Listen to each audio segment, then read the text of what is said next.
從前有一個老師咧，就喺黑板上高寫咗一個數學題。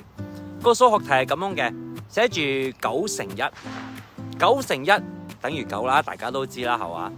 第二題就係9乘2等於18。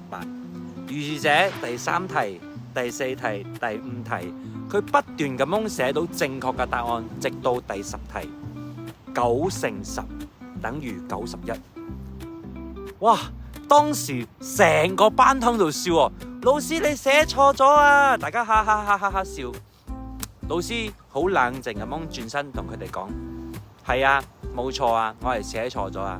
但係你有冇發覺人生就係咁樣嘅？就算你前面9題數學題都係啱嘅，第10題只要你出咗少少意外寫錯咗，你就錯咗噶啦。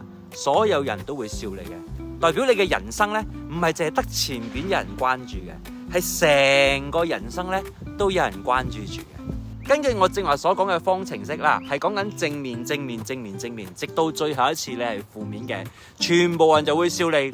但係如果我哋反方向嚟諗嘅話，所有係負面、負面、負面、負面，即係話你想做某一樣嘢嘅時候，失敗、失敗、失敗、失敗，唔緊要噶，因為人生呢，一直呢都係喺錯誤中學習，不斷咁樣去修正，就算用咗幾多次都好，只要我哋最後一次係成功嘅就得啦。你哋話係咪啦？